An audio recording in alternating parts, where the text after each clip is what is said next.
Welcome to the Tea with Martha, where we spill the tea on the untold truths and real struggles of entrepreneurship. I'm Martha Pachow, a fellow business owner who's learned the ins and outs of business the hard way. Get ready for unfiltered discussions on the highs, lows, and messy realities of entrepreneurship. It's time to spill the tea and vent it out with us. Well, I am so excited today to welcome you to another episode of The Tea with Martha. And today, my guest is Sheley Brien. Not only is she a friend of mine, but she is such an amazing, just value add type of person. She's a mother, she's a horse rider, former executive in the corporate world, and has built multiple businesses. And today, her and her husband own a general contracting company that they specialize in build outs for other businesses, which I can tell you is not an easy feat. I have done a lot of build outs for my schools, and hats off to you guys. So welcome, Sheley, to the show. Oh, Martha, thank you so much. What a warm welcome. I'm excited to be here with you. So, it's interesting because, I always talk about it's so important to surround yourself with amazing people. And Sheley and I met through another friend, but also it just like our circles kind of collided, and we just kept thinking, how have we not met at all these other things? We have all these friends in common, but I'm such a firm believer that things come at the right time, and it was meant to be when we met. And it's just been wonderful getting to know you. So I would love our listeners to get to know you. Tell us a little bit about yourself. And I know you have a lot of really cool hats that you wear. Yeah, no, it's so true, Martha, right? Like as soon as we got introduced and then I started looking, I'm like, how have we not met? Like the world truly is so much smaller than we believe. And having the right people come in at the right time is so true and so powerful. So you are one of those people for me. But just to give your listeners a little background on me, I am that person that you look at. Let me just preface it. When you hear the end of this, you're going to be like, how in the heck did she do all of that? Go backwards, step down, step up, all these things. None of it makes sense if you look at each piece individually. But when you bring it all together to where we are now, it 100% makes sense. So I had a career coming out of college. I went into finance. I raised a book of business of about $17 million. And then I was like, I don't want to do this anymore. What else can I do? Sold my book of business, right? And I was like, okay, I'm going to go into the pharmaceutical world. So I went and I spent about 17 years in the pharmaceutical industry. And I wore many hats in that, from sales to marketing. I worked with our thought leaders that are global thought leaders, training them on speaking, learning all of the whole medical side of the industry, which truly is a gift because it is changing very fast. And as a patient myself, that career has just really led not only for my business strength, but also just as a mother, as a wife, as, a leader in the community for other women and health. That has been great. Then I got bored. And actually I got bored about 5-6 years in, and I had started a side hustle while I was still in corporate, and that was an online. So I got into tech, and I had an online platform for buying and selling high quality reining horses. So that's where the horses come in. I'm a national competitor. In 2020, I was 9th in the world. Since I've been really helping my daughter succeed because she does horses with me, and letting some of our horses come of age so that we can start showing them. So over the last several years, I had that company, the tech company, while I was still in corporate. Finally got bored with corporate entirely, decided why not open a restaurant, because you've never had experience doing that. Because, let's go ahead. Sounds fun. Yeah. Let's just do that. Like you have zero experience in a restaurant. Let's go ahead and do that. Unfortunately, it was a franchise, and I had to shut that down 11 months after opening, just due to fraud and misrepresentation from the franchisor. Let's just talk about an education, a very expensive education I never wanted, but I am glad that I did receive. And then since then, I had created a media company within the equine industry. And about 2017, we started our general contracting firm. And I helped out behind the scenes while doing all of these other things. But 2022 came to a halt where my husband and I had so many things, so many irons in the fire that we really weren't good at anything.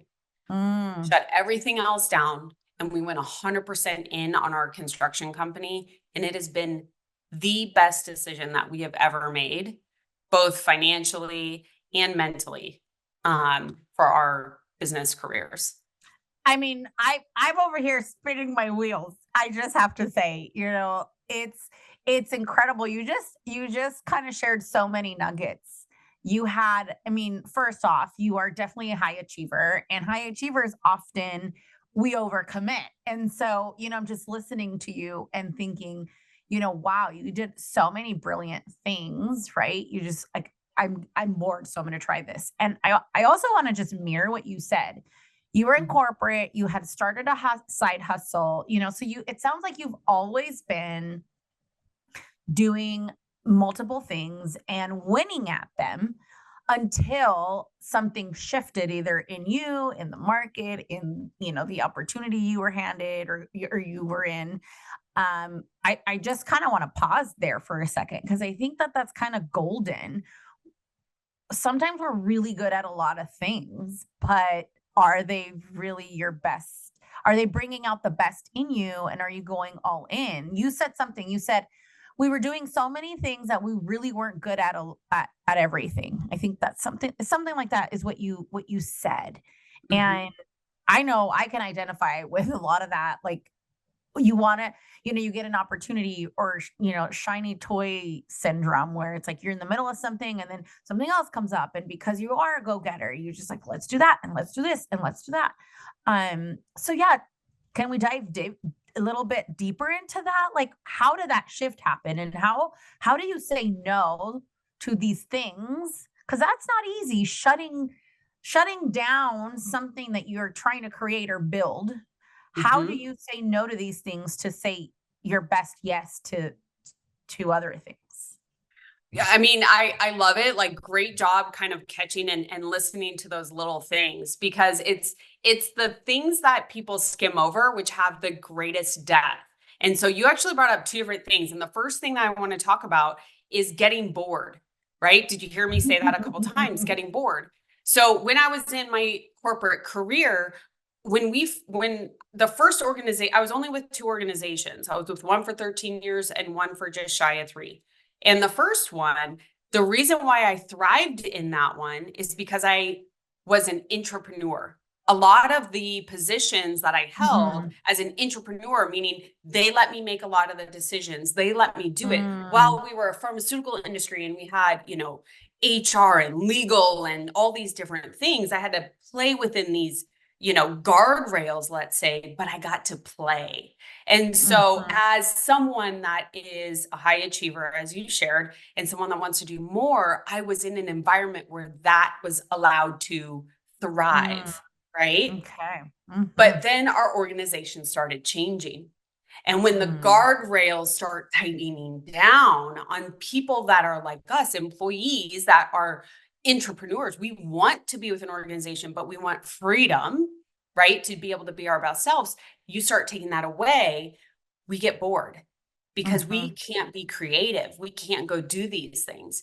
And so that's when I was like, well, I'm going to go create my own thing because I can't do it here. So why that's important now for business owners and for us as we are building our construction company is I don't want employees. I want entrepreneurs. And so I want people that we bring into our company because I lived this personally. I want to be able to bring people in and give them that autonomy and be like, hey, here's your guardrails.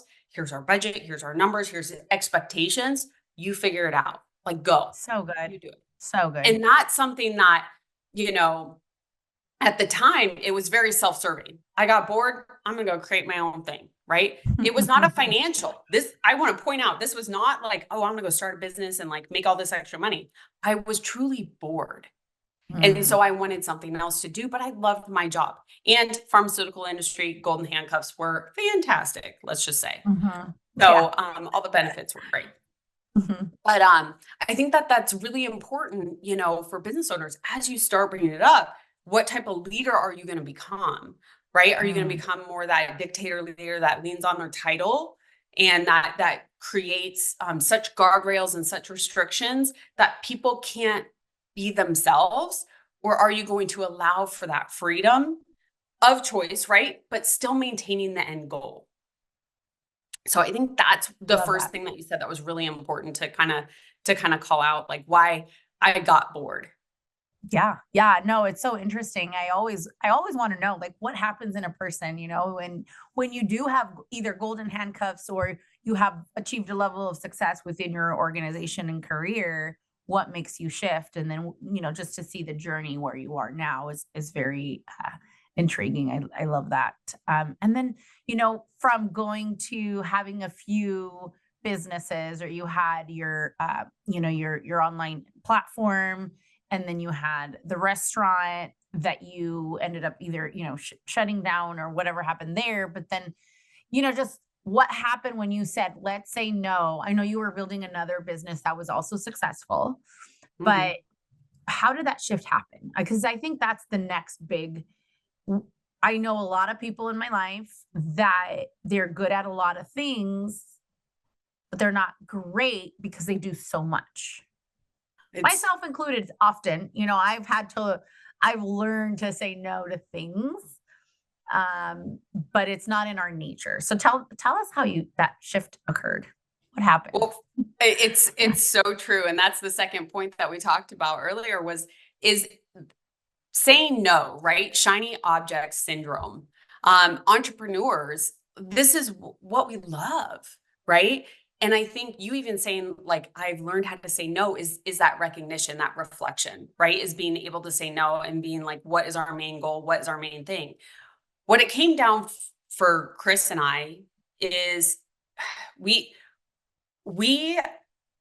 very blessed in the sense that each other's strengths is the other person's weakness. So we balance each other very well. That's wonderful. And like in the business, in our restaurant that we had, even though it wasn't successful, right? There was still lots of experiences. It wasn't successful, but we worked really well together. And that was our first time that we actually like kind of dove in together. And while the business didn't survive, that was truly out of our control. What we learned is like, wow, okay, if we actually team up, like what could happen here? And we were actually sitting at the bar one night. We do date nights. We're very particular about this. Yeah. And we were sitting at the bar one night and he looked at me and he's like, what if you like shut down the media company and you shut down, I was doing consulting, you stopped doing that. What if I do this? And what if we go all in on this? Like what could happen? It was just kind of like, instead of the like, what if negative, it was a time for what if positive. I love and that never gets talked about a lot. And so it's, Yes. and just as much as like I'm a risk taker and an entrepreneur and want to go do these things, I am also more on the risk adverse side. I'll take huge risk when it only affects me. When it affects others, employees, family, whatever, then I get very risk adverse. Right. So it was our time to just kind of dream and be like, what if we did this? Where could we be 1 year from now? Right. And then we would take it out further. Where could we be 1 decade from now? And it was taking that leap of faith that like, okay, we have all these things going on. Let's turn back, come back to the one thing. We evaluated each business. Like, okay, because we had multiple options to choose from, right? Which one are we going to go all in? Which one are we going to go all in? Yeah. Right. Yeah. And it was more, we had to get aligned with our goals together, what we wanted. And for us, what the most important thing for us is creating a legacy business for our kids, right? And either legacy money or legacy they take over, and creating memories. And that's travel for us. So we want to travel with the kids. And so that helped us narrow down which business we were going to go all in on. And ever since, because we have that entrepreneur, we have those glasses on. And when you have those entrepreneur glasses on, you see opportunities everywhere you look. Oh, yeah. And everyone brings them to you because they know that you could do it. Right? Yes. So true. I'm like, right. These days, I'm like, why? When I was starting off, or when you just like you wish somebody would bring you something, and you're knocking on doors and you keep getting no's. Now I'm like, really, God, really? This is so tempting. I can't say no, but you have to learn to say no for sure. And I kid you not, Martha. Like, I kid you not. We are saying no all the time. Oh, I'm But sure. it's hard. It's hard at first. And this is like very cliche. I feel like I've heard this on another show or something like that. Not like with you, but just like podcast out there is like, yeah, it gets easier the more you say. It's true. Though it's only true because it's like building a muscle. it's totally building a muscle. And because we got so clear on what our goals were, that we see these opportunities, these shiny objects, and we look at them as distractions now. We're like, nope, this is our goal. Nope, this is going to get us to our goal. And so that's why it got easy for us, is just because we got crystal clear on where we want to be 10 years from now. Oh, girl, you're just another nugget.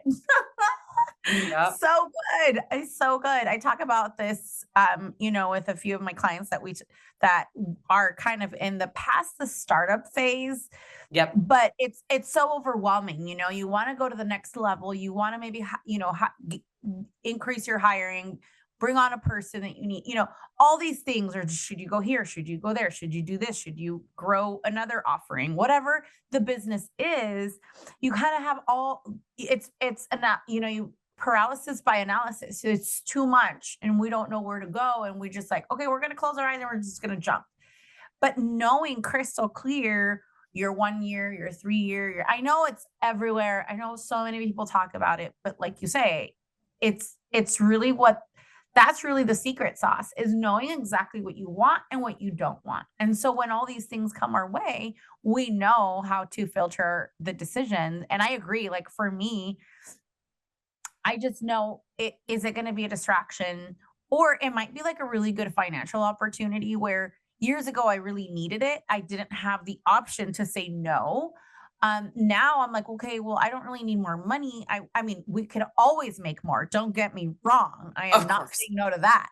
However, is it going to come at a cost? Like, is it going to take away from my family time? Now I double down on that. That is my priority now, while also building and scaling businesses. But I have to know that it's going to align with those two things, where before I was a little more comfortable because it's the time of building, and that's okay too. It's okay to sacrifice some things sometimes for a season, and then know when it's time, like for you, when is it time to move on? When is it time? Actually, I'm bored.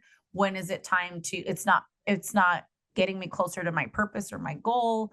There's these shifts that start happening, that is our tug and our pull to see what else is out there.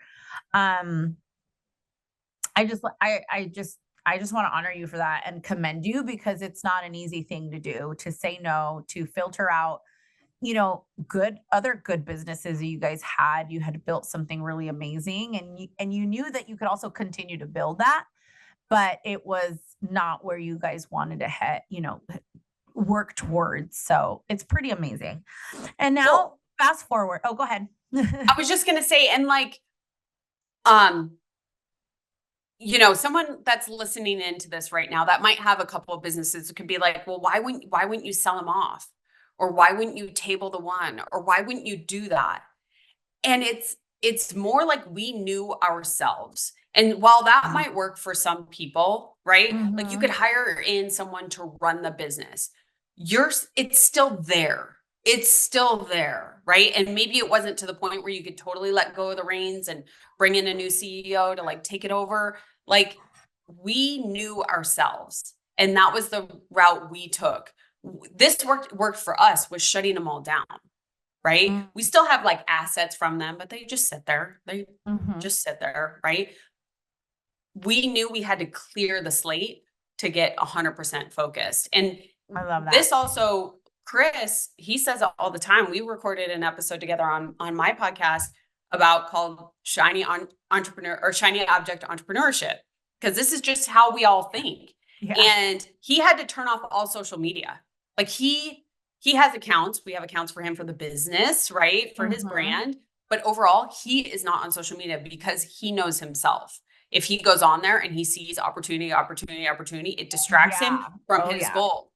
So like you just kind of have to know yourself, and we all have little weaknesses. We all have things, and we just need to own them, right? Own them and have them. And it doesn't make you a good person or a bad person or anything.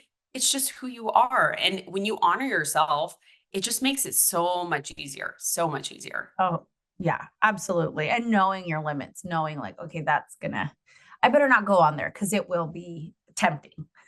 Totally. Totally. Uh, so what's been, now on the other side of all this hard and on the other side of your best yes, um, you know, it sounds all beautiful, but can you spill the real tea on how it's been building your business, working with your husband? You guys are I mean, you're Chris is awesome guy, and but at the end of the day, it's not if you're awesome, you're both awesome, but working with your spouse isn't always the easiest. How have you guys found success, and on the other side of even that tough climb up the mountain? Oh, heck yeah. And I'd say like 2023 was an incredible year. It was an incredibly great year and an incredibly hard year. Mm. Very hard year. And probably one of the biggest things that we had to learn, because he has an extensive background in construction, right? And really in commercial real estate. He's been in commercial real estate for over 20 years. So this is something I've been around, I know, but I didn't know as deep, as him. But like Mhm. I've built teams. I have incredible training from, huge organizations that I can bring in.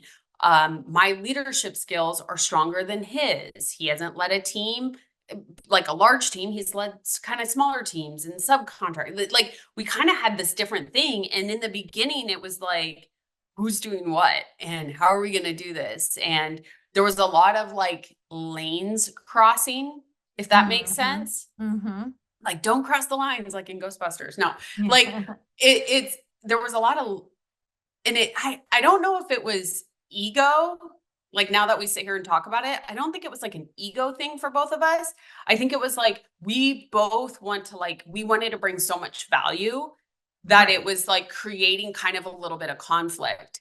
Mhm. And so we had to go through this period of like, all right, your field, I manage our in-office teams. Like, this is how we're going to work together. Okay, finance, like you're not watching this.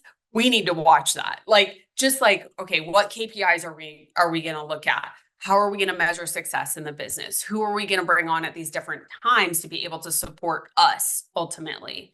And Mhm. so there was this like really, really tough period of figuring that out. But I had someone, and this here again, where your past always will show itself in your future, is I had a partner in the equine media company.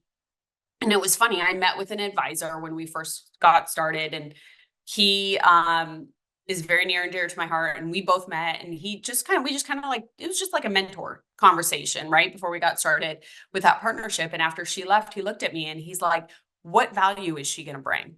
Because it seems like you two do the same thing. And I was Ooh. like, ugh, I mean, that was a gut punch, right? I was like, Yeah. dang, this is a great question. And of course, at the time, and that we would have to have like 3 more episodes together to be able to explain a lot of decisions in That is that one. another I'm sure that's another really I good was like, episode we could. there's so much from that experience. I can tell you on partnerships, brand, or like media, all this stuff.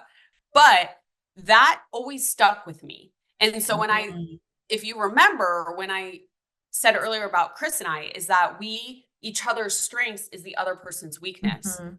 And so when we were having that friction, that conversation about the partnership came up. And I was like, I don't want to partner where we do the same things. That's Right. silly. That is Right. silly. That is a great way to make a partnership fail. And like we are our number one partnership is our marriage. Number two is the business, right? Mhm. And so once I had to like wrap my head around that, then I could communicate, okay, like here's an option. Like, here's how we could do this. Here's what makes sense. What do you think? Does this work for you? Like that way I was like, I don't want to do the same thing as him. This is Mhm. ridiculous. There's so much Right. over here that I could do. And even though I And could add value, also, like, he has value, right? When we're competing for the same thing, you're like, oh, just let me do my thing. I know better. I women mean, I'm not saying I know I'm, better. I'm not talking from experience or anything. So they say out there. Yeah. Never have I ever thought that before and bit my tongue, right? Um, Oh yeah. and so No, it I was get it. like I had to see myself and I had to see him through a different light. Mhm. And as like true business partner and like our business and the businesses that I'm looking up at our boards, like the businesses that we're building and the way that we're contributing to the community, it's so much bigger than Chris and I. And that was Mhm. another thing that was like, take it down, take it down. We both have incredible value to add. How are we going to do this in the areas and even like lending a helping hand sometimes, like, hey, I don't know how to handle this over here, what do you think? And Mm. then being able to talk each other like kind of through it, like what we would do. And there's so much that he does as a man that I love because I overthink it. I don't know if anyone else out there Mhm. does, but like I might overthink it or right, like go over it a million times in my head. And he's already moved on with his life. Like he's already made this Mhm. decision and moved on. And I'm like, that is a Mhm. great quality. Right. So like Yeah. I'm learning from him just as much as he's learning from me. And it's once we got through that 2023, I mean, was a record year for us. Like what we did on the team, like it was incredible. Um, but it set us up for right now. But I'd lean on something back from 2020. Do you see what I mean? Like Mhm. it's Mhm. I don't think live in your past, but I think there are lessons from your past that maybe you didn't Yes. understand at the time that you can apply right now. Absolutely. That was so good. So good. So if you had kind of a magic wand, what do you think would be, your next steps as you work towards these goals, your next decade goal, what is your next 5 and 10 years? But if there's something that I think if I'm reading between the lines and if I know you, um it's like who we're becoming in that process. While yes, we're striving to meet the goals and check the boxes that we set out to do, really this where it's at is in that journey. So what are the next things? I mean, you have a long list of things you've acquired, things by when I say things, I mean your skills, that Skills. mindset, breaking molds of what things should be or who should do what. What's next for you guys? What's next for you personally? Yeah, no, I mean, this is such a great question and something that I often reflect on. And just to give like a quick little backstory to kind of help this make sense is when I shut down that restaurant, that was a really hard decision to make. I mean, I lost a ton of money. I had an incredible team that I had to let go of. So I told you, like, I like to take risk when it's only me, but when I hurt, could potentially hurt someone else like that. And that broke me. I got into a really deep kind of dark depression state. And it was 2020, fun stuff, right? All at once. Oh And I my got goodness. taken down into that valley and I was pretty angry. I was pretty upset. I was pretty hurt.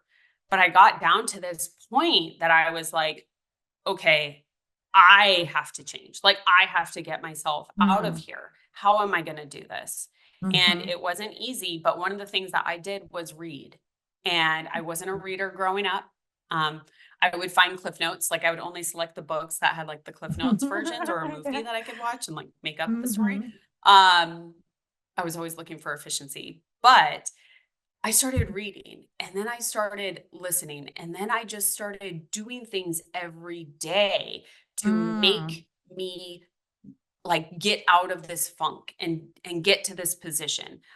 And so right now, while we're in this really great, bright, beautiful place right now, but we're in an area that I have never been. I have Mm-hmm. never been in a position where we could potentially hit 8 figures this year. And that's not just like oh, maybe like, oh, You're on track. okay, we're This is here. happening. I Mm-hmm. don't know what to do next. Like I've done the other, but like I don't know what to do here. And New so levels, new devils. I'm like, okay, like who am I gonna? Yeah.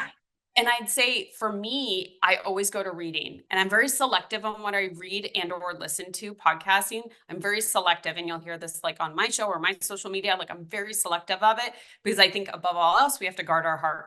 And so that is what Yes. are we ingesting?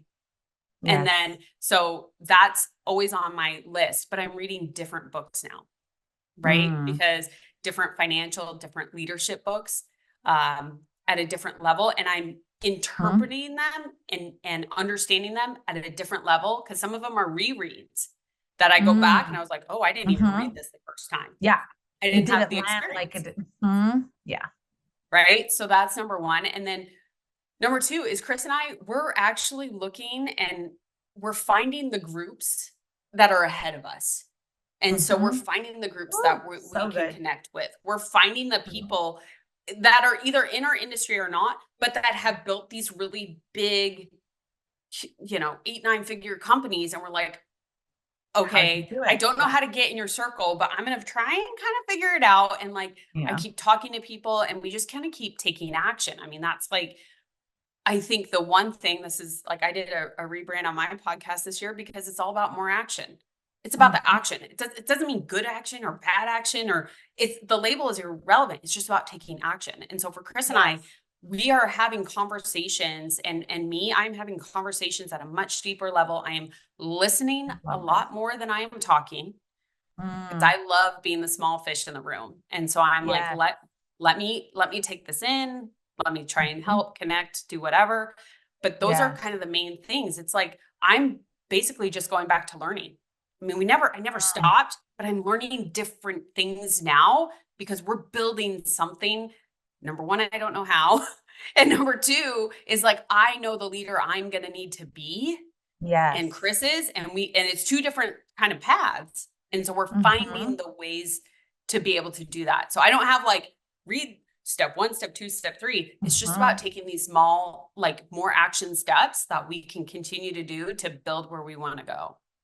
I love that. It is so true too. I think it's a lifelong journey of learning and applying and taking action. I also say this all the time, when people ask, "Oh, how do you do this? How do you do that?" Like, honestly, I've never been here. Like, to your point, I've never built the thing that I'm trying to build. I've not been here before, but I'm here. And maybe to a person that's a few steps back, it seems like, okay, well, she knows what she's doing. Actually, no, I don't know what I'm doing. However, it's that hunger for surrounding yourself in the right rooms and with the right people, and truly just being a lifelong learner. And there is so much content, knowledge is not power. It's what are we going to do with it? It's the taking, sometimes it's massive action, sometimes it's minor action, but it's taking action on one thing. I remember early on when I started going to like specific, childcare conferences, because that's my business. And I'd come back with a, notebook and just fired up. And then I wouldn't do anything because it was like I wanted to apply all 100 things into my operations. And then I got sucked back in because I didn't have the structure to do all the things I wanted to do. And then I learned, okay, I know I have a notebook full of things that will wait for me, but I'm going to choose 2 or 3 things. And sometimes it might be one big rock, but the other ones were little pebbles, right? Just a little tweak. And that's when I started seeing the actual change. And then that compounds over time, but it's taking action. At the end of the day, even if I just did one of those little minor little sand kernel, like just a little thing, it was one action. And Mhm. over now I look back over 10 years, I'm like, wow, I would have never been able to do the things that I did 2 years after that and 5 years after that had I just jumped from zero to that spot. You can't, because mentally we're not there, and we develop our leadership skills. We develop our mentality of like, okay, I could do this, or that's something's not right, and now that's my biggest thing is this aligning with my faith? Is it aligning with my time? Is it aligning with my goals? Yes, I have financial goals, but my goals are way more complex, I think. It's just all these little moving pieces that in my world is that's more important. And so what do I have to be? What am I going to listen to? Am I going to be with the people that also align with this, their faith and also business? That was something that to me was so foreign. I always had faith, but it was like, okay, that's that bucket over here. And then I'm building my business and I'm a mom, and, just run around trying to do the best I could. And I ran myself ragged, but understanding, okay, I can do, I remember our mentors told me this once: you can have it all, but you can't do it all. And so aligning, like, what am I going to delegate to who am I going to hire for this? And just knowing what am I aligning to so that I can get to this, that place, whether that's that meet the goal, but I become the mother, I become the wife, I become the leader that I want to be in all my, all my circles. So I love this conversation, Sheley. You are, you always bless me, but I'm so glad that I got to share a little bit with my community. And any last closing thoughts? And then where can we find you? No, you're too sweet. I agree with everything that you say. I'm so glad and thankful that our paths finally crossed. You are incredible, and I love learning more about you. And I know that your community, we're all very similar, and I love that. Right, talking about finding the same people, and you have such a breadth and depth of experience, and I love that you're sharing it out. So thank you so much for having me on the show. If anyone wants to connect with me, I'd love to be able to connect with you guys. Instagram, LinkedIn, my name. And then I do have a podcast too, like I said, called More Action. So you could tune in there. It's all things really business, leadership, parenting. And we have a lot of fun, really, really, really raw and real conversations. So I love it. Thank you. Thank you so much for taking the time. And we'll be sure to link everything in the description. And please go give my friend Sheley Brien a follow, and also follow her podcast, Taking Action, right? More action. Sorry. I just threw a blank for a second. More action. Yes. All right. It's been great. Thank you guys so much for listening in, and we'll see you on the next one. Thank you. Thank you so much for joining me on another episode. If you're struggling to find your flow in juggling all the things that go into building and scaling your dreams, while also being present for your family and finding time to take care of you, I want to invite you to join my free 21-day challenge, Tame the Chaos. You'll get my tried and true time management workbook designed to help you become a master at organizing and prioritizing how you spend your time. Plus, I'm going to walk you through a daily exercise that will transform chaos into clarity and keep you on track to creating momentum towards your goals. I personally use this method myself, and it is a vital key to my success over the years. Please visit marthapachow.com/tamethechaos to register for the challenge now and get instant access to the workbook. And if you've enjoyed today's tea, make sure to follow, rate, and leave a review. Stay connected with us on social media at The Tea with Martha for updates and behind-the-scenes moments. Remember, every woman's story is a sip of inspiration, and together we're brewing success. This is Martha signing off. Cheers.